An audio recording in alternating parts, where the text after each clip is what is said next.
इस वीडियो को देखने के बाद आप समझ पाएंगे कि आलस्य क्या है, यह कैसे पैदा होता है और इसे कैसे खत्म किया जा सकता है। एक बार आलस्य से परेशान एक व्यक्ति गौतम बुद्ध के पास आता है और कहता है, बुद्ध, मेरे अंदर बहुत आलस्य है। मैं इस आलस्य की वजह से अपने जीवन में वो सब कुछ नहीं कर पा रहा जो मैं करना चाहता हूँ। इस आलस्य ने मुझे बहुत परेशान कर रखा है। इसकी वजह से मैं अपने जीवन में उन्नति नहीं कर पा रहा हूँ। कृपया आप मुझे इस आलस्य से छुटकारा पाने का कोई तरीका बताएं। यह सुन गौतम बुद्ध मुस्कुराते हैं और उस आलसी व्यक्ति से कहते हैं, तुम्हें कैसे पता कि तुम्हारे अंदर आलस्य है? उस आलसी व्यक्ति ने कहा, बुद्ध, केवल मैं ही नहीं बल्कि मेरा पूरा परिवार भी यही कहता है कि मैं एक आलसी व्यक्ति हूँ। बुद्ध ने कहा, क्या तुम मुझे इसका प्रमाण दे सकते हो कि तुम एक आलसी व्यक्ति हो? उस आलसी व्यक्ति ने कहा, जी बुद्ध, मैं दे सकता हूँ। बुद्ध ने कहा, फिर प्रमाण दो। उस आलसी व्यक्ति ने कहा, बुद्ध, मैं ये तो जानता हूँ कि सुबह उठना मेरे स्वास्थ्य और मेरे मन दोनों के लिए ही लाभकारी है, लेकिन मेरा आलस्य मुझे सुबह जल्दी उठने ही नहीं देता। बुद्ध ने कहा, अच्छा, परंतु क्या तुम्हें पता है कि आलस्य होता क्या है? उस आलसी व्यक्ति ने कहा, बुद्ध, मुझे ये तो नहीं मालूम कि आलस्य होता क्या है, लेकिन ये जो कुछ भी है बहुत बुरा है। बुद्ध ने कहा, आलस्य एक मानसिक अवस्था है, एक भाव है, एक विचार है जिसे जाने अनजाने में हम इंसान खुद ही अपने अंदर पैदा करते हैं। आलसी व्यक्ति ने कहा, परंतु वो कैसे बुद्ध? बुद्ध ने कहा, पहले तो तुम ये समझो कि हमारे भीतर आलस्य दो कारणों से पैदा होता है। पहला कारण है शारीरिक और दूसरा कारण है मानसिक। शारीरिक आलस्य का पहला कारण है भोजन। जब हम कोई ऐसा भोजन ग्रहण करते हैं जिसमें खुद कोई जीवन नहीं है, तो ये भोजन हमारे शरीर के लिए बोझ बन जाता है और फिर यह हमारे अंदर आलस्य पैदा करता है, क्योंकि हमारा शरीर भोजन से मिलने वाली ऊर्जा के सहारे चलता है और फिर हम इसे जैसा भोजन देते हैं वैसे ही ऊर्जा हमारे शरीर को भी प्राप्त होती है। इसलिए अगर तुम आलस्य से बचना चाहते हो तो आसानी से पचने वाले और सीधे प्राकृतिक से प्राप्त होने वाले भोज्य पदार्थों को अपने भोजन में शामिल कर दो। शरीर के स्तर पर आलस्य का दूसरा कारण है गलत तरीके से चलना, गलत तरीके से बैठना और गलत तरीके से लेटना। गौतम बुद्ध ने आश्रम के भिक्षुओं की तरफ इशारा करते हुए उस आलसी व्यक्ति से कहा, अगर तुम ध्यान से देखो तो तुम्हें आश्रम के इन भिक्षुओं के चलने, बैठने और लेटने की अवस्थाओं में एक विशेष प्रकार का संतुलन नजर आएगा। जब ये चलते हैं तो इनके पैरों के बीच एक तालमेल होता है। जब ये बैठते हैं तो इनकी रीढ़ की हड्डी एकदम सीधी होती है और गर्दन थोड़ी सी ऊपर होती है, और जब ये लेटते हैं तो इनका शरीर एकदम शिथिल होता है। इनके शरीर के किसी भी अंग पर कोई तनाव नहीं होता, जिसके कारण ये एक गहरी और आरामदायक नींद ले पाते हैं। उस आलसी व्यक्ति ने पूछा, बुद्ध, क्या पर्याप्त नींद लेना भी उतना ही जरूरी है? बुद्ध ने कहा, ना कम ना ज़्यादा, हमेशा ही पर्याप्त मात्रा में सोना लाभकारी होता है। अगर तुम आज रात पर्याप्त नींद नहीं लेते तो तुम्हारा कल का पूरा दिन थकान और आलस से भरा होगा, इसलिए पर्याप्त नींद भी उतनी ही जरूरी है। आलसी व्यक्ति ने कहा, हाँ बुद्ध, ये तो मैंने भी महसूस किया है। बुद्ध ने कहा, शरीर के स्तर पर आलस्य का तीसरा कारण है सुबह जल्दी ना उठना। यह सुन उस आलसी व्यक्ति ने कहा, हाँ बुद्ध, मैं तो सुबह जल्दी उठ ही नहीं पाता हूँ। बुद्ध ने कहा, तुम सुबह जल्दी तब उठ पाओगे जब तुम रात में जल्दी सोओगे। बुद्ध ने आश्रम के भिक्षुओं की तरफ इशारा करते हुए कहा, इन भिक्षुओं को देखो, इन्होंने रात्रि में अपने सोने का एक निश्चित समय निर्धारित कर रखा है और यही कारण है कि ये रोज प्रातःकाल जल्दी उठने में सक्षम हो पाते हैं। हर एक बौद्ध भिक्षु को अनुशासन का पालन करना होता है और यही अनुशासन इनके जीवन में संतुलन लाता है। कुछ लोग अनुशासन को एक बंधन समझते हैं। उन्हें लगता है कि अनुशासन उन्हें बांधता है, लेकिन सच्चाई ये है कि अनुशासन हमें बांधता नहीं बल्कि स्वतंत्र करता है। इसलिए अगर तुम शारीरिक स्तर पर आलस्य से छुटकारा पाना चाहते हो तो खुद को अनुशासन में ढालो, एक निश्चित दिनचर्या का पालन करो। उस आलसी व्यक्ति ने कहा, लेकिन बुद्ध, शुरुआत कहाँ से करें?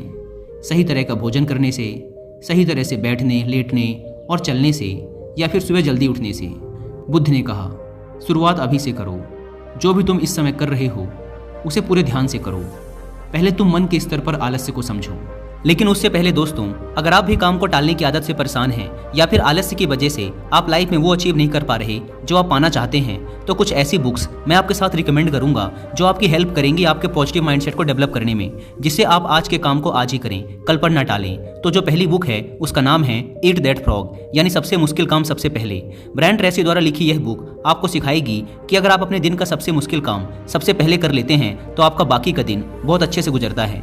अगर आप सुबह जल्दी ना उठने की वजह से परेशान रहते हैं और आप सुबह जल्दी उठना चाहते हैं तो इस आदत को डेवलप करने में आपकी हेल्प करेगी रॉबिन शर्मा द्वारा लिखी यह बुक जिसका नाम है 5 AM क्लब। एक तीसरी बुक है जिसका नाम है द पावर ऑफ हैबिट। इस बुक को पढ़ने के बाद आपका माइंडसेट एकदम बदल जाएगा और आप जान पाएंगे कि आज के काम को आज ही करने की एक छोटी सी हैबिट आपके लाइफ को कितना आसान बना देगी। अगर आप चाहें तो इन तीनों ही बुक की हिंदी में बुक समरी भी सुन सकते हैं कुकू FM ऐप पर। कुकू FM इंडिया का leading and fastest growing audio book platform है, जहां पर आप एक बुक से भी कम की कीमत पर हजारों बुक्स को ऑडियो फॉर्मेट में सुन सकते हैं, वो भी अपनी मनपसंद लैंग्वेज में। नॉर्मली इसके 1 साल का सब्सक्रिप्शन पड़ता है 399 रुपीज़ का, लेकिन इस अम्बेडकर जयंती के अवसर पर कुकू FM के एनुअल सब्सक्रिप्शन पर 50% डिस्काउंट का ऑफर चल रहा है। इसलिए आप 1 साल का सब्सक्रिप्शन ले सकते हैं सिर्फ 199 रुपीज़ में, अगर आप यूज़ करते हैं कूपन कोड BR50। लेकिन यह कूपन कोड सिर्फ 17 अप्रैल रात 12 बजे तक ही वैलिड है। Link description and pin comment पर दी गई है, आप वहां से ऐप को डाउनलोड कर BR50 कूपन कोड का फायदा उठा सकते हैं। बुद्ध ने कहा, मन के स्तर पर आलस्य का पहला कारण है हमारी पुरानी गलत धारणाएं। जब हम किसी काम के लिए खुद को काबिल नहीं समझते तब हमारे भीतर आलस्य पैदा होता है। अगर हमारे मन ने यह विश्वास कर लिया कि पिछली बार की तरह इस बार भी मैं इस काम में असफल ही होऊंगा, तो उस काम को करने में हमें आलस्य आएगा। जबकि हम खुद को ये नहीं समझा पाते कि पिछली बार और इस बार में बहुत फर्क है। अब हम मानसिक तौर पर वो नहीं हैं जो पहले थे। हमने पिछली हार से बहुत कुछ सीखा भी है। इसलिए मानसिक आलस्य से बचने के लिए सबसे पहले खुद पर विश्वास करना सीखो। मानसिक आलस्य का दूसरा कारण है छोटी सोच वाले और आलसी व्यक्तियों का साथ करना। कई बार ऐसा होता है कि हम खुद आलसी नहीं होते, लेकिन कुछ आलसी और कामचोर लोगों के साथ रहते रहते हम खुद भी आलसी और कामचोर बन जाते हैं। यह सुन उस आलसी व्यक्ति ने कहा, हाँ बुद्ध, ये तो मैंने भी महसूस किया है। बुद्ध ने कहा, तो सबसे पहले आलसी और कामचोर लोगों की संगति में रहना छोड़ो। बुद्ध ने आगे कहा, मानसिक आलस्य का तीसरा कारण है काम को टालने की आदत। काम को टालना आलस्य और मानसिक तनाव का सबसे बड़ा कारण है। शुरुआत में तो हमें पता नहीं चलता, लेकिन धीरे धीरे ये आदत हमारे अंदर घर कर जाती है और ये एक अकेली आदत ही किसी भी इंसान की ज़िंदगी बर्बाद करने के लिए काफ़ी है। इसलिए जो काम आज किया जा सकता है उसे कल पर कभी ना टालें। बुद्ध ने कहा, मानसिक आलस्य का चौथा कारण है लक्ष्य का स्पष्ट ना होना।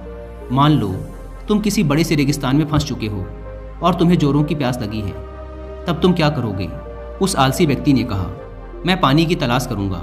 मैं कोशिश करूंगा कि जल्द से जल्द रेगिस्तान के पास वाले गांव में पहुंच जाऊं। बुद्ध ने कहा, लेकिन अगर बहुत कोशिश करने के बाद भी तुम्हें पानी ना मिले तब? उस आदमी ने कहा, मैं तब भी प्रयास करता रहूंगा, क्योंकि मेरे पास और दूसरा कोई विकल्प ही नहीं होगा।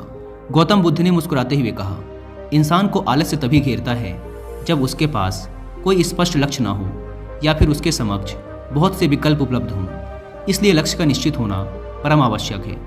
अगर तुम सुबह उठकर व्यायाम नहीं कर पा रहे हो तो उसका कारण तुम्हारी नज़र का स्पष्ट ना होना है। अभी तुम भविष्य में होने वाले रोगों और उन रोगों से होने वाली पीड़ा को स्पष्ट रूप से महसूस नहीं कर पा रहे हो। बुद्ध ने आगे कहा, मन के स्तर पर आलस्य का पांचवा कारण है किसी काम को करने की कोई बड़ी वजह ना होना। मान लो तुम बहुत से कीमती गहने लेकर एक सुनसान रास्ते से गुजर रहे हो। तुम चलते चलते बहुत थक चुके हो और तुम्हारा बैठने का मन कर रहा है और तुम एक बड़े से पेड़ के नीचे आराम करने के लिए बैठ जाते हो। तुम अभी बैठे ही थे कि तुमने देखा कि दूर से कुछ डाकू तुम्हारी तरफ भागे आ रहे हैं। तो क्या ऐसी परिस्थिति में भी तुम्हारा आलस्य तुम्हें भागने से रोक सकेगा? नहीं ना। तो मेरी एक बात को समझो, तुम्हारा आलस्य केवल तुम्हें उन्हीं कामों को करने से रोक सकता है जिन्हें करने की तुम्हारे पास कोई बड़ी वजह नहीं है। वह आलसी व्यक्ति कहता है, आपका बहुत बहुत धन्यवाद बुद्ध, अब से मुझे आलस्य का सारा खेल समझ आ गया। गौतम बुद्ध कहते हैं, मेरी एक बात हमेशा याद रखना, जहाँ स्पष्टता है और काम को करने की कोई बड़ी वजह है, वहाँ आलस्य हो ही नहीं सकता।